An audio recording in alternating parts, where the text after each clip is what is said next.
little bit about my background. I am a teacher in Toronto. I work with the elementary school, so that's kindergarten to grade 8, and most of my work has been with younger children. So presently, I teach English as a second language to children who are 6 years old, and also work with children who are having learning difficulties. So that's my background. And I'm looking forward to sharing with you what I've gained as well as gaining things from you. So I'm hoping we can have some time for you to share as well. And at any time, if something is not clear, do feel free to either type or write, whatever works well with you. Okay? So let's move along then. Let's start with the ayah of Quran. In Quran, in Surah 17, ayah 23, and I'm just going to read the translation. And your Lord has commanded that you shall not serve any but Him, and goodness to your parents. If either or both of them reach old age with you, say not to them so much as ugh, nor chide them, and speak to them a generous word. This is only one of the many ayahs in Quran where we keep hearing about the importance of parents.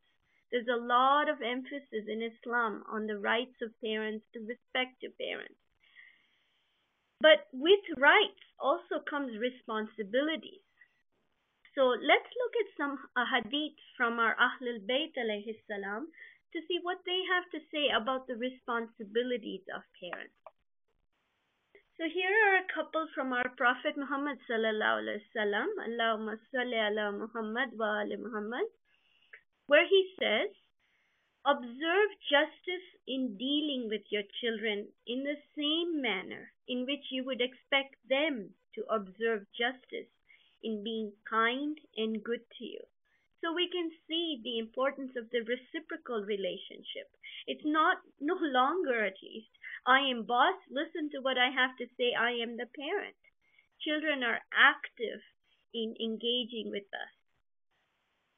The next hadith says the parents are responsible with regards to their children in the same manner in which the children are responsible with regard to their parents. So very similar message to the one before this. The third hadith is interesting. I hear there's several versions of this, but it says, among the rights of the child over the parent are 3. To give them a good name, to teach them to write, and to marry him, or her, I guess, when he or she comes of age. So it's interesting that even during the time of the Prophet, there was this strong message of teaching our children to write, and you can also interpret it as giving them education. So along with the rights of the parents, they are responsibilities that we have to engage in. And Imam Ali alayhi salam has said, may Allah have mercy on those who help his child towards righteousness by being good to him, appealing to him, teaching him knowledge, and training him. And obviously, it's not just a him here, it's generalized. And our fourth Imam, Imam Sajjad alayhi salam, has said, the right of your child is that you know that he has emerged from you in this world. His right and wrong are attributed to you. You are responsible for his fine teaching and training, guiding him to his Lord Almighty and glorious, and assisting him to obey Allah. So as we can see again from our Ahlul Bayt, many ahadith that talk about the importance of working with our children and helping them by educating them, not just in the secular world, but more importantly with their akhlaq and raising them to be good human beings and good Muslims. These ahadith have been taken from this website. You will have access to this PowerPoint later, so you're welcome to go and read further on these topics. Okay, so having begun with Quran and a hadith, Let's now look at the agenda for the next 40 minutes or so. So, we hope to talk about the importance of parent engagement. Why should parents be involved in their children's learning? We hope to share some best practices. So, basically, why, how, and then resources. Where do I go as a parent? The education system today might be very different from where you were and how you were raised. So, what are some resources? So, we hope to make this practical, and hopefully, you can also share some good things you are using presently. Okay, so moving along then. There's a lot of research that has been done, and I'm just going to summarize a little bit because it's important to know why it is that we're doing what we're doing. So, what has been found, and this is out of the website that is Canadian Government Ministry of Education Ontario. So, although this research is from Ontario, Canada, it really is relevant globally.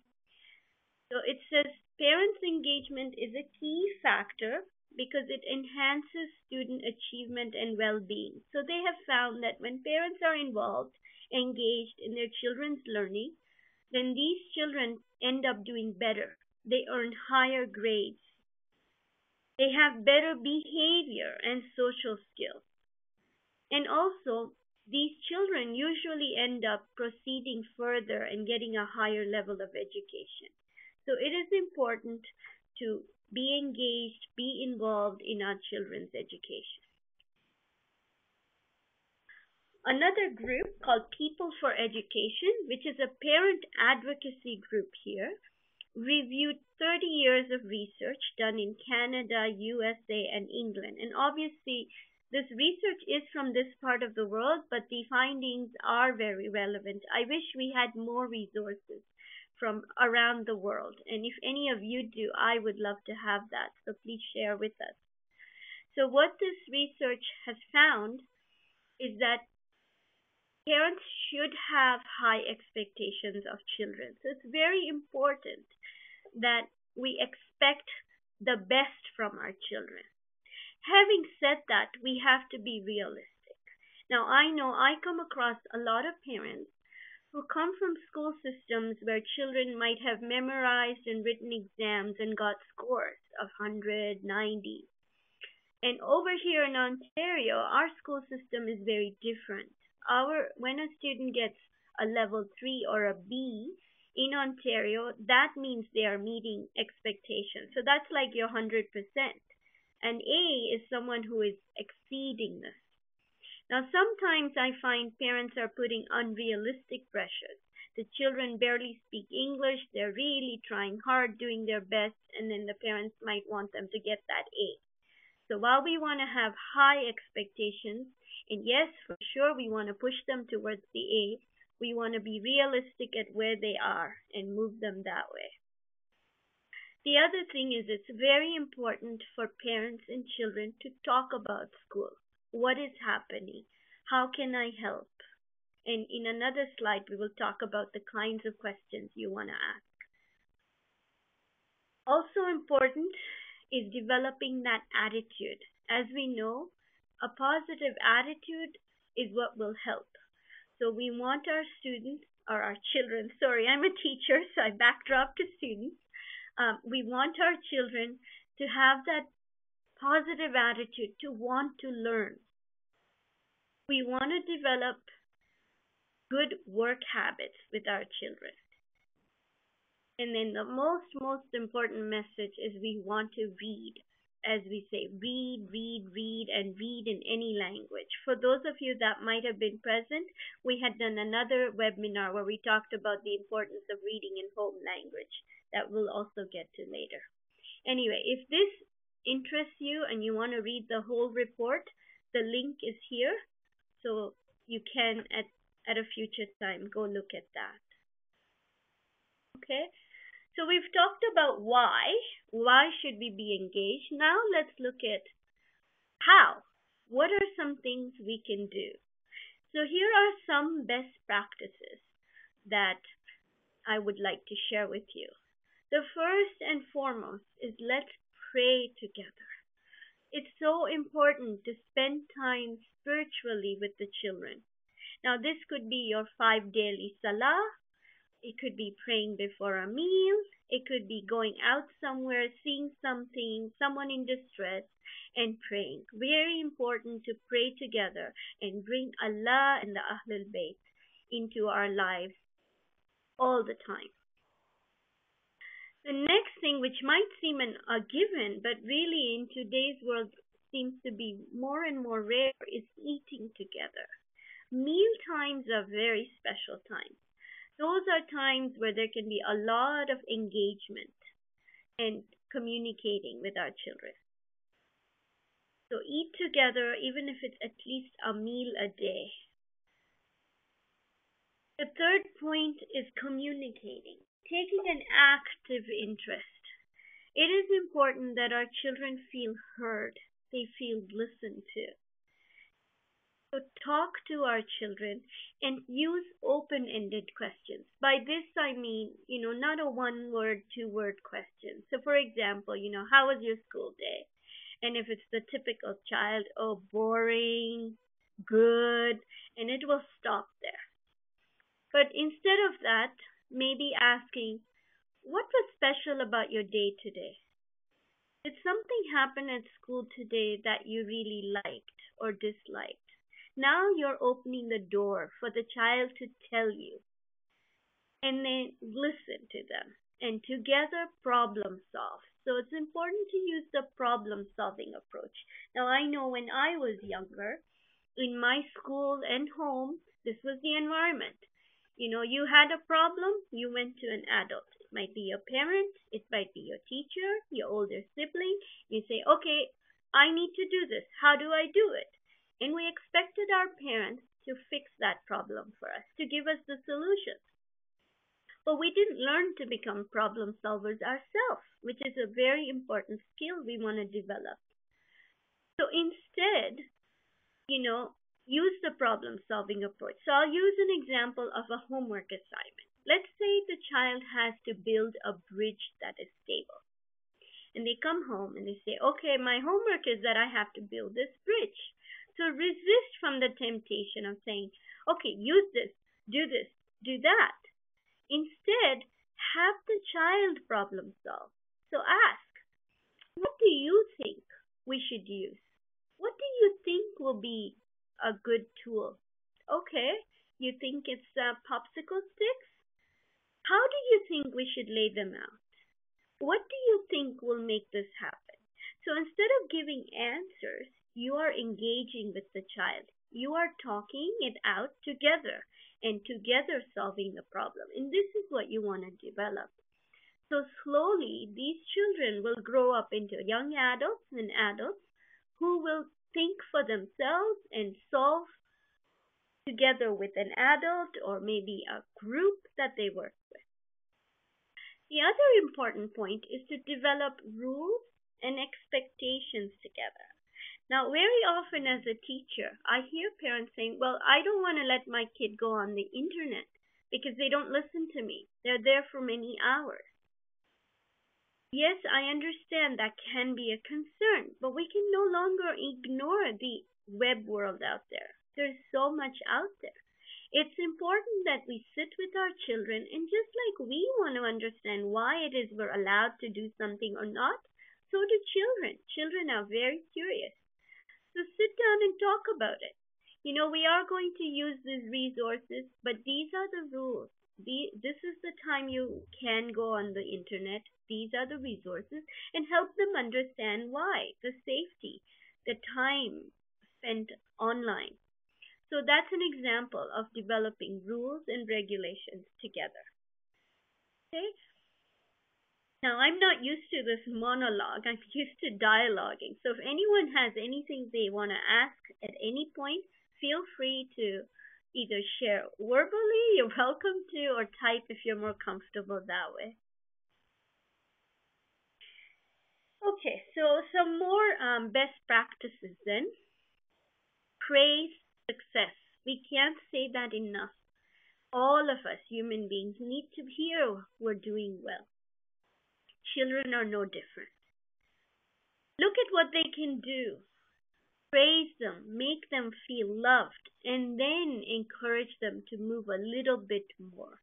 So in our teacher lingo, we sometimes say I plus one. I is your level, your instructional level, and plus one is moving our children a little bit beyond that.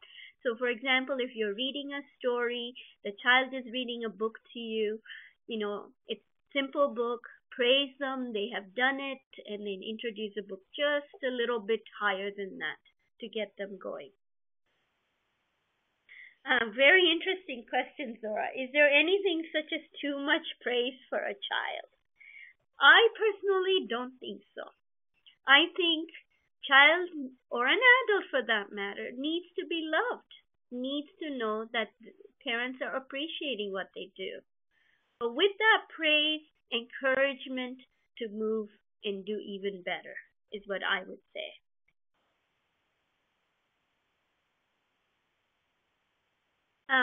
Okay, I see what you're saying about, they'll always be expecting praise. I think we want to develop a child that is intrinsically motivated. And by this, what I mean is that we want a child to be proud of themselves, to learn to love themselves, and not to expect those stickers or those awards to move on. But, praising our children, encouraging them, I think goes a long way. The other point related to that is not to dwell on mistakes. We're all human, we all make mistakes. Sometimes I find children are so afraid to try. In my experience, working with a lot of children that come from around the world, some of them have come from school systems or home systems where making a mistake is reprimanded. It may not be by hitting, but it might be just by words. And these emotional scars are very hard for children. So they will stop taking risks. So if a child makes a mistake, make them aware. Yes, it's important that the child knows that they've made a mistake. Let them know this is wrong. Try and explain to them why it is wrong. If there is a consequence for that mistake, then so be it. But then let's move beyond it. Let's not keep bringing back, well, last time you did this when I helped you with this. you know Move on and encourage them to take risks. As I tell my students all the time, and I'm sure you do with your children as well, is all of us make mistakes, and unless we try we can't get better. So let's keep trying, and it's okay to make mistakes. That message should be loud and clear. It is okay to take risks.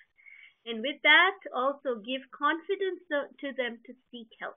If you don't understand, it is okay to ask for help. No question is too dumb to ask. So that's an important message parents and teachers and anybody working with children should give to the children.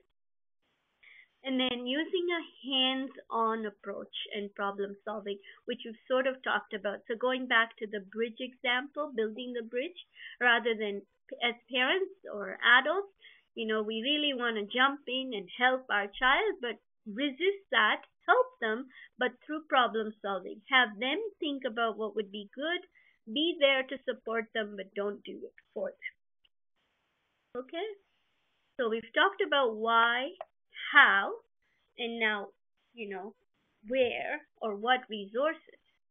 Now, the first and most important thing I think in educating our children is character building or akhlaq.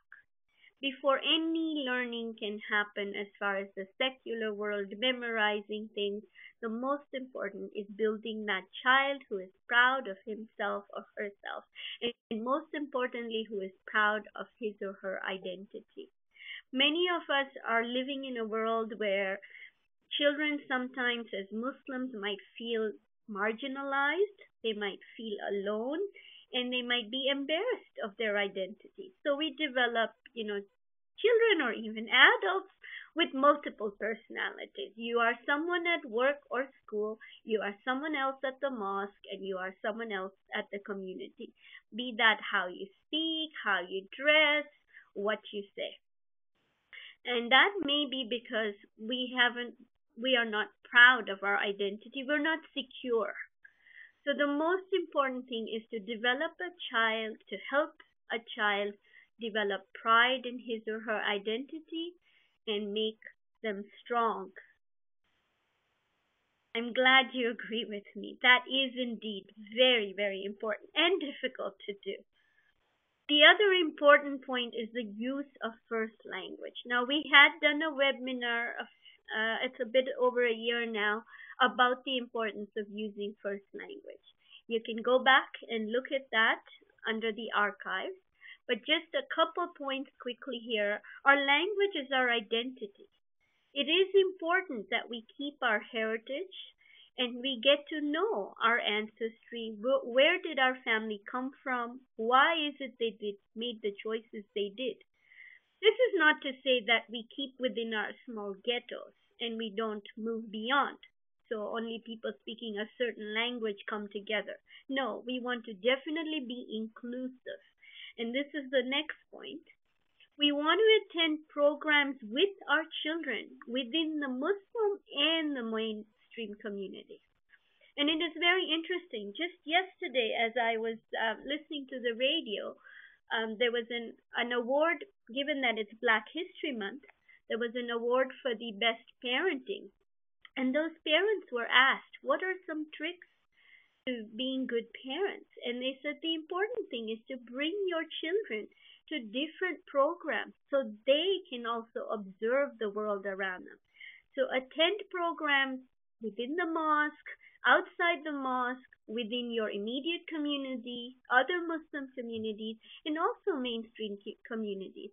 So the children can see how others work, they can work together, and at the same time, the other communities can see us as active Muslims. So it's important for our children to also be engaged from a very, very young age. The other thing we want to do is participate in activities that support humankind. So look at the examples of Ahlul Bayt alayhi salam with our children. How did the Prophet help someone who was ill? How did the Imams reach out to someone who didn't have food and participate in activities like that? So we have helping the homeless, visiting the sick, and many, many such programs, wonderful programs these days that we should take our little children to as well. So they can see right from the start that education is not just my ABCs and my 1, 2, 3s, but a lot more than that. The other important thing is teaching and discussing current events. It's really, really important that children are engaged. They hear things. They are thinkers. So it's important that we talk to them about what is happening and how to respond should they be asked. And again, not giving them the answers, but problem solving and creating critical learners. Do I mean taking them to church programs? Okay, this is a tough one, but if it was my child, yes, I would. I have personally no issues with that. We need to learn from different community groups. So, in my old neighborhood, we used to have a garage sale out with the church, and any neighbor could donate, and we would all donate and come together and do things like that. So, yes, by all means, invite children from your neighborhood maybe to come and join an Eid party at the mosque and maybe attend something that's happening in their community. That's my opinion, but others may differ. Anyway, going back to current events, there is a really good website. Now, this is Canadian, but could again be used globally. It's teachingkidsnews.com. You can explore this later, and that brings the news at their level. And the most important thing, as we say, children learn by looking. So teach by example. We can't have this multiple identities and then expect our children not to. So the children need to see us as parents engaged and proud of our identity. Okay? So having said, let's use the examples of Ahlul Bayt alayhi salam. I want to share a beautiful prayer tool that I found on the website, buzzideas.com, when it's right down here. And I'm sure a lot of you are probably familiar with this website. It is an excellent resource. Now, over here, the beautiful prayer, I have shortened it, but go to the website, web link, and have a look at the whole thing. But it's a wonderful prayer to not only just teach, there are five Panjatans, Imam Ali, Imam Hassan, Imam Hussein, but moving beyond. So here, because the print is so small, I'm going to read it. So the first one says, be kind. Remember Prophet Muhammad sallallahu alaihi wasallam always smiled and was kind to all. And then on the website it goes on to say a little bit more about that. Two, choose your words. Remember Imam Ali alayhi salam and speak politely. And then it goes on to talk about that. So not only are the children learning the imams and the Panjatans' names, but they're moving beyond that and learning the characters. So using the Ahlul Bayt as example. Okay. The third one, you are beautiful. Remember Bibi Fatima alayhi salam. Never forget that you are amazingly beautiful and very carefully designed by Allah. So there is your praise, your self-esteem developed. Four, be patient.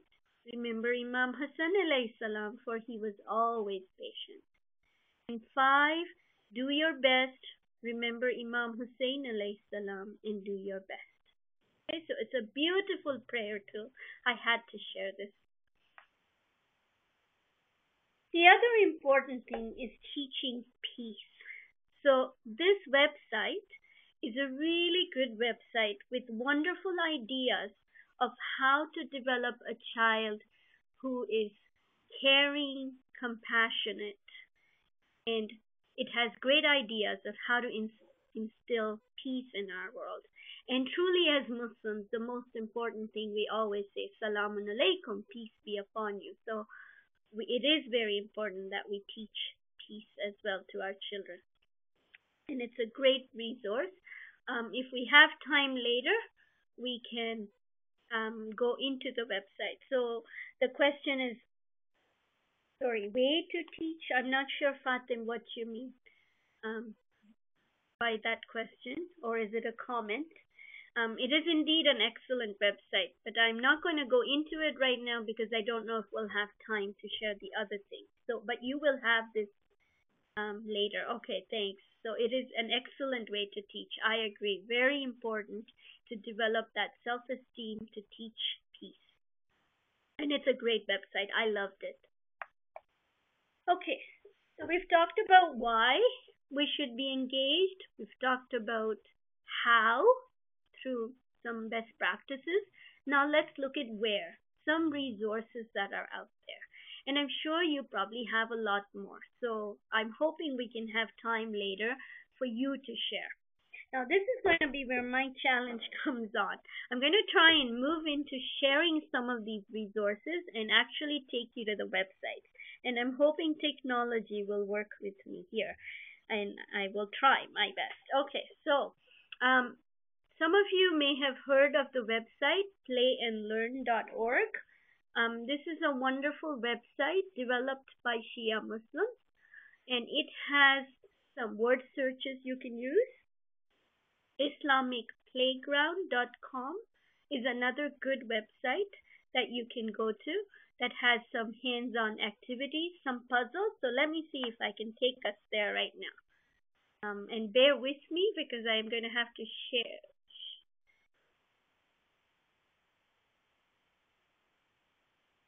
Sorry, I'm going to try and figure out this technology here so I can share the website with you.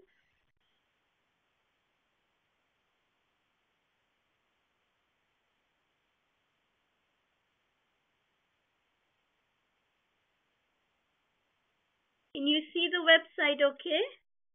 Now, if someone can speak out because I can't see the chat box now.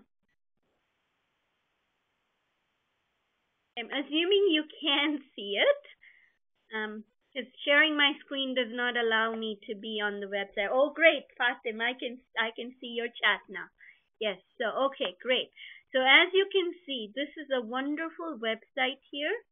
I was playing around with some of these earlier. So there's jigsaw puzzles. If you have smaller children, this is an easy one. And as you're working on these, today's children love to build and do things. You can instill that pride with them. Before I get hooked on this, I better move away from it. Okay, so coming back on then, one second.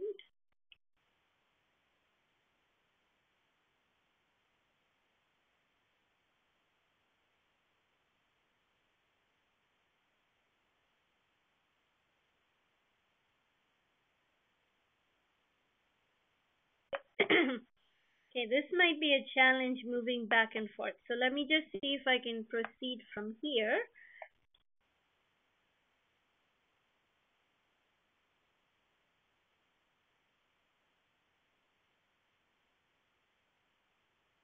Okay, so this is where we were. These are some wonderful websites.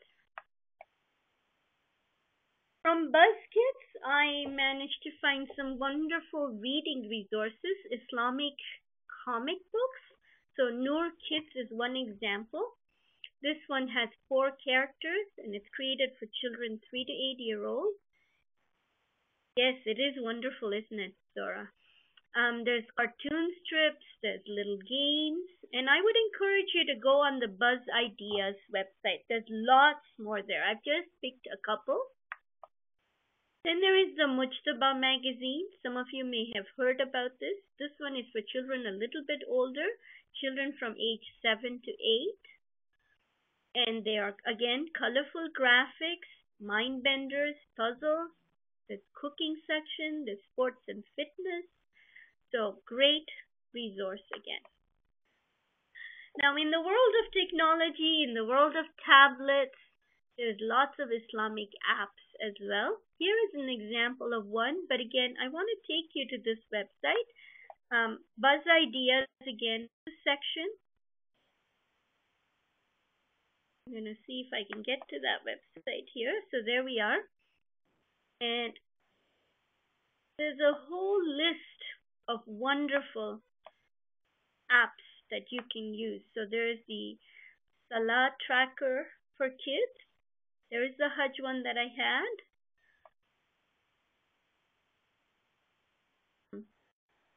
There is 40 Hadith for children with stories that you can get. There is the Islamic Academy website.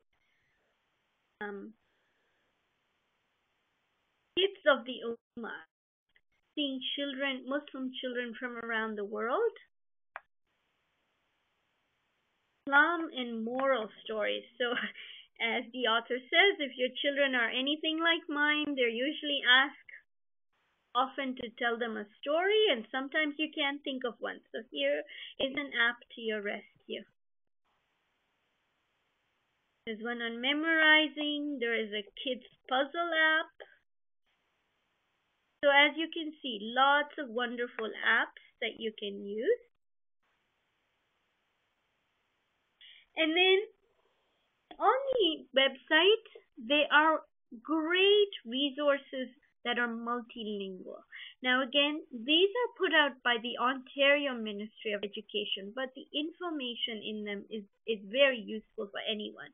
And it's in multiple languages. So even if the parents, the grandparents are not able to read and write in English or not as comfortable, there are many languages. So let's try to go to one of these websites. So here is one, Tips and Tools for Parents, and it's got all these languages. So unfortunately Gujarati, which many of us speak, is not in here, but there is Arabic, there is Farsi, there are many other Hindi.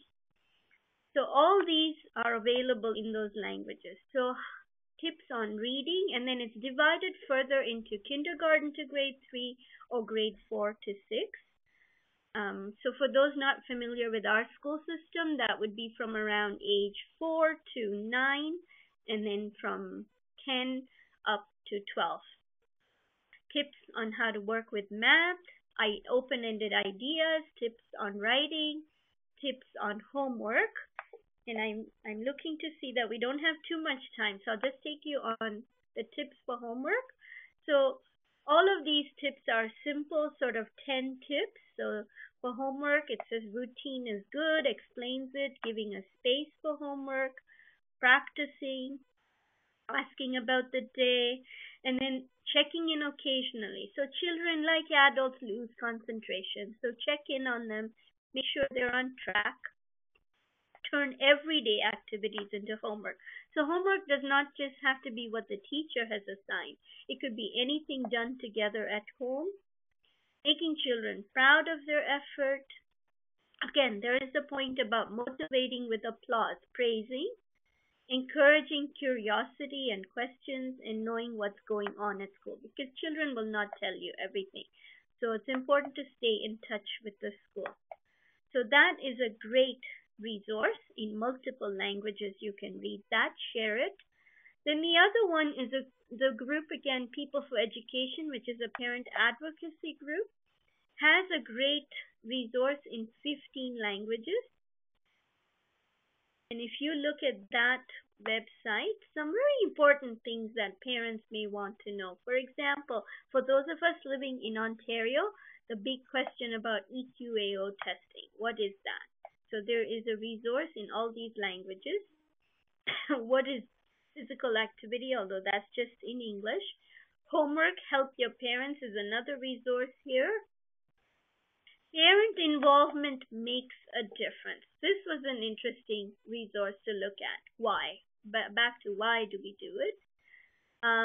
Safe schools, how to be safe at school and at home. Special education. A lot of parents are confused. What is special education? What are the supports? So these are again great resources in multiple languages. And then another good resource is TVO Parents, has wonderful videos that you can watch with the children. Okay, so the point again, it's very, very important to read with our children. And as we can see right in the Quran, the very first ayah, Surah Alaq, verse 1, read in the name of your Lord who created.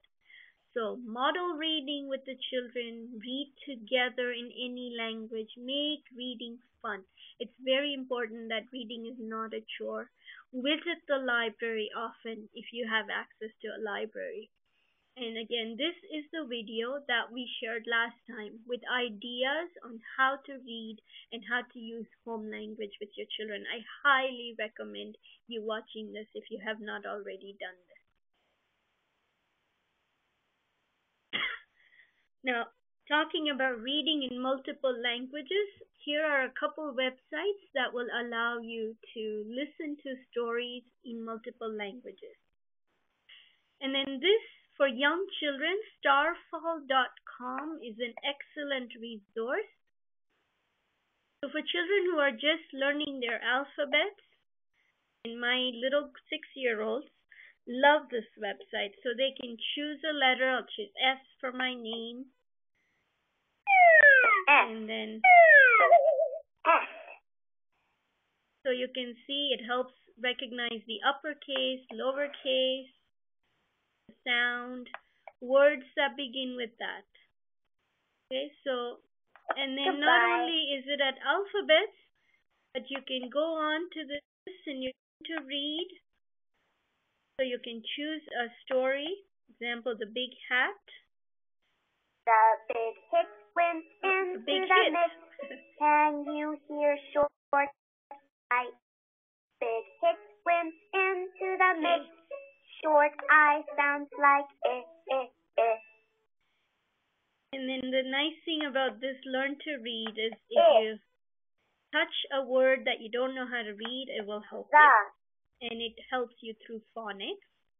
So this is great about this website. I don't want to do that.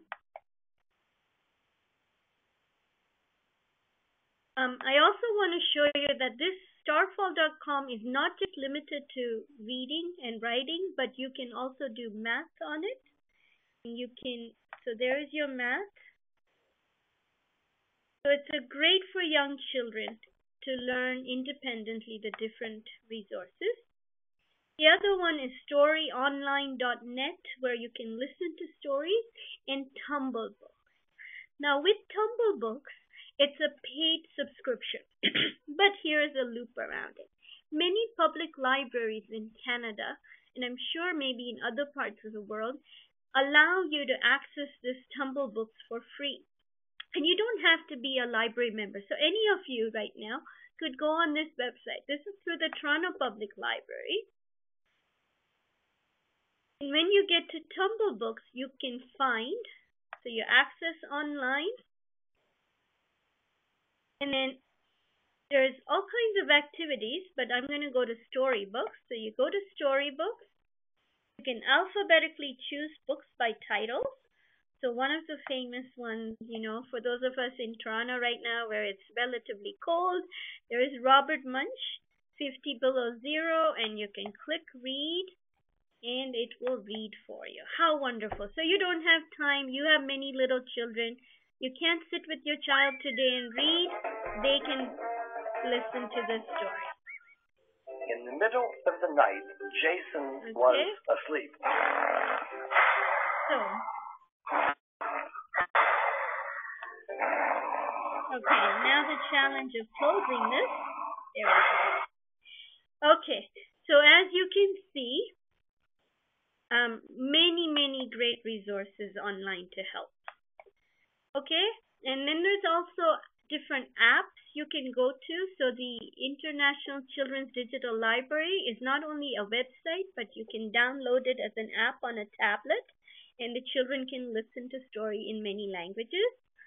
Starfall, which I just shared with you, is also available as an app.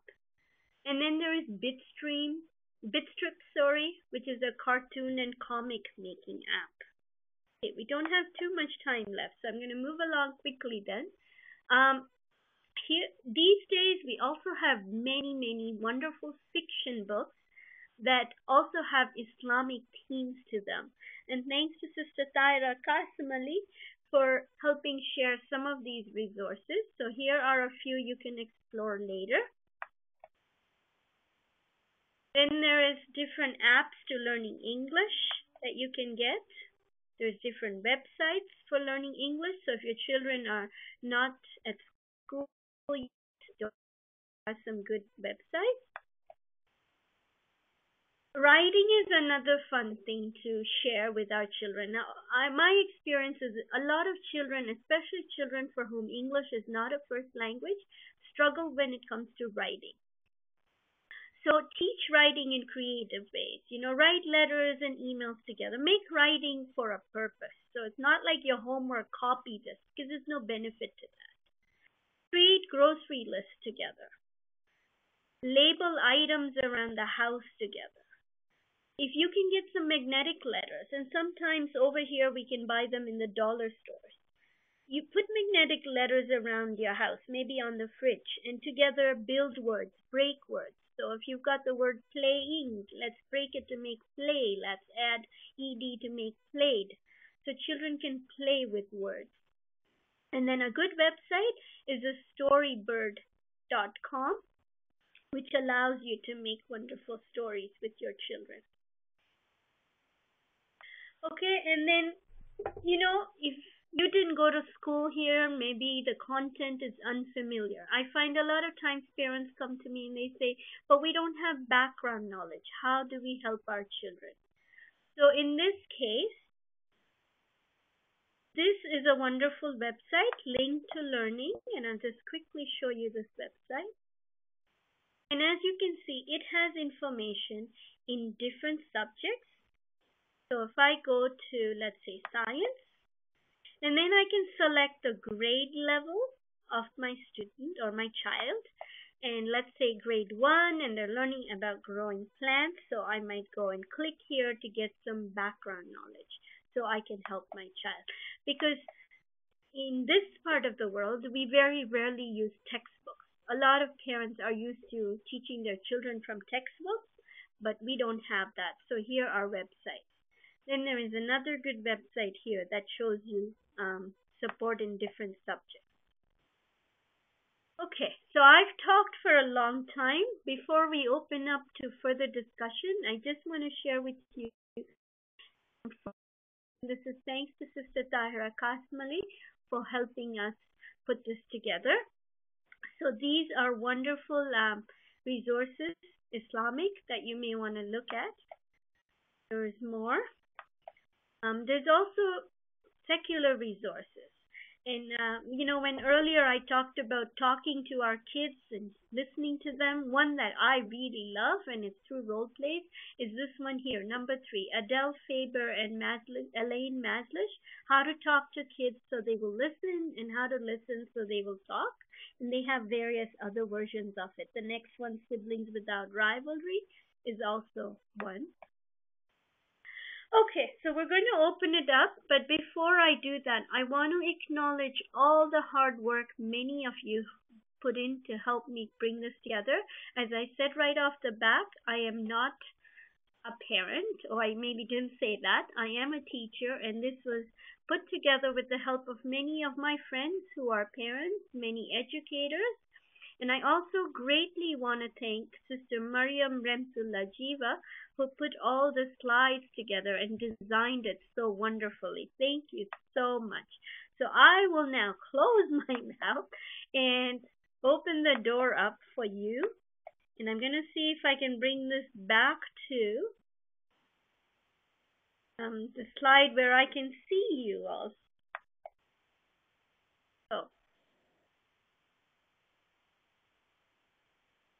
Okay, so if you have any questions, any comments, anything to share, please do so now. I don't know how to get rid of this, so let's see if I can.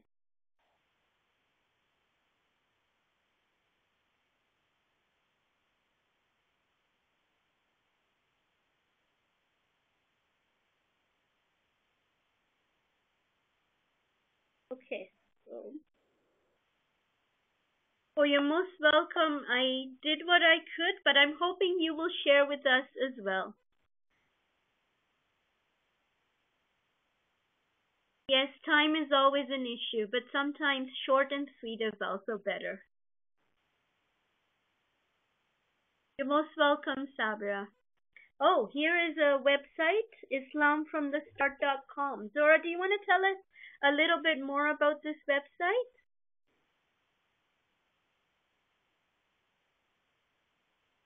And again, if you're comfortable, you can unmute your mic and talk as well.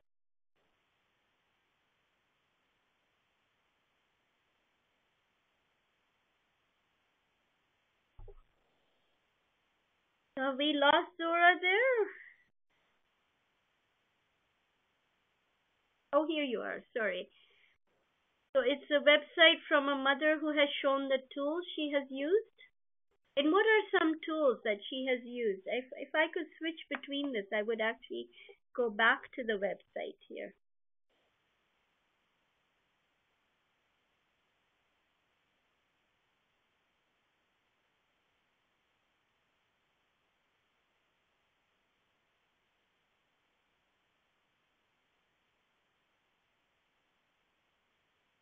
Oh, you can't mute your mic. Sorry, I assumed everybody had that power, but I guess I'm the only one with power. Okay, so I'll do the reading. You do the typing, Tora. Thank you. Alaikum salam. And you're welcome. I just shared with you a little bit of what I could gather from everyone. And to be honest, I learned a lot in this process too. Yes, so I do hear that you are not able to talk. Are you silenced? Oh, that's so sad. But please do type. I will read on your behalf.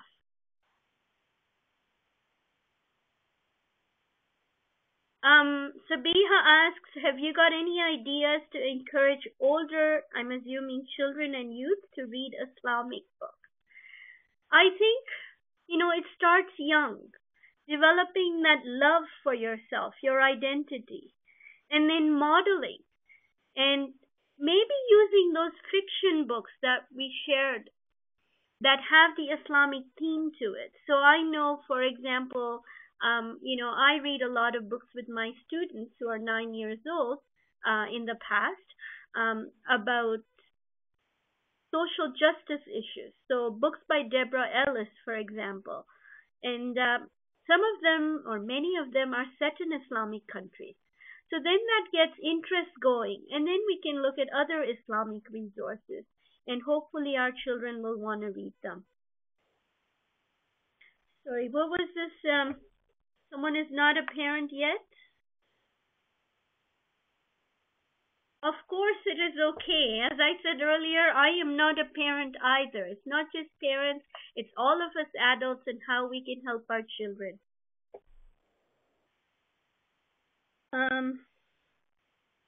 So the question is, how are parents addressing or approaching different madhabs such as Sunni child reading Shia books and vice versa? Okay, I am by no means an expert, but as I said in my presentation, I feel strongly that we need to expose our children to different communities. So take our children with us and we along attend programs that are organized by different communities. So it could be different Muslim communities, could be different communities in general, and then having a discussion around them. So it's very important, I think, not to isolate our children, but to bring them together as one. Zora, you said you know the song if you're happy and you know it. Yes, who doesn't? So and the new song about sabr is Allahu Yuhibbu Sabirin. Oh, I'd love to get the words to that. Maybe my email address is up there. If you can email it to me, I can even, hopefully we can have it posted so everyone can benefit. Which name are you talking about? Sabiha, are you talking about names of, I said I read a lot of books by Deborah Ellis. Deborah Ellis is a good author who writes books which make us critical thinkers. I don't know if that's what you're talking about.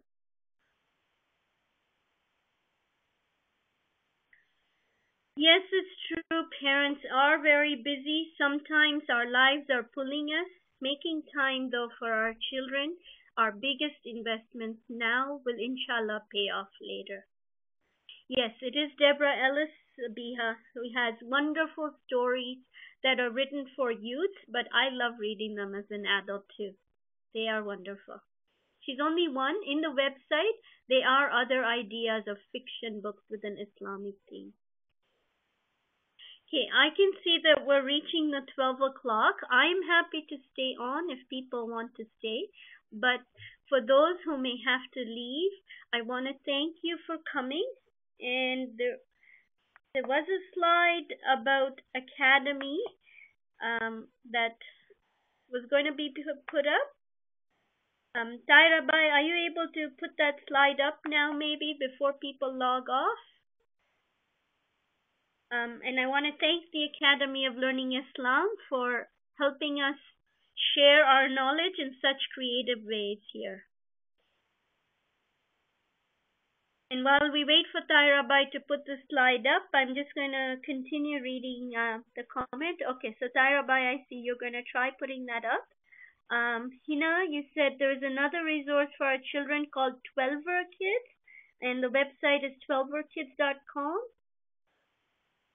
Okay, great idea. I'm going to go check out that website and maybe we can include it before we post this PowerPoint.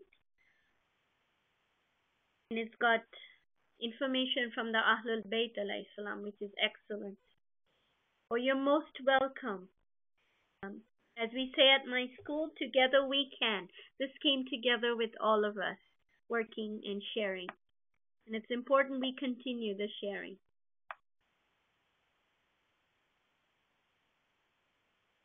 Thank you, Sabiha. Let's pray for each other and for all parents to have the ability to raise wonderful children.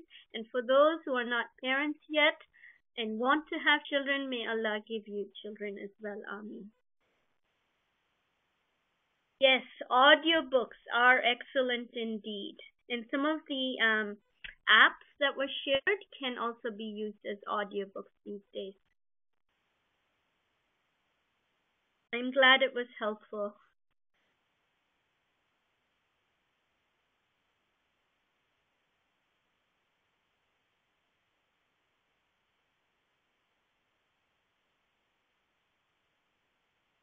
Okay, so Tyra, did you have luck bringing the slide on?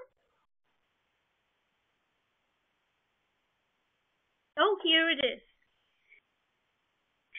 So thank you again for attending, and we hope we can all provide feedback to the Academy of Learning Islam, and there is the website. And also, if you send an email to this website and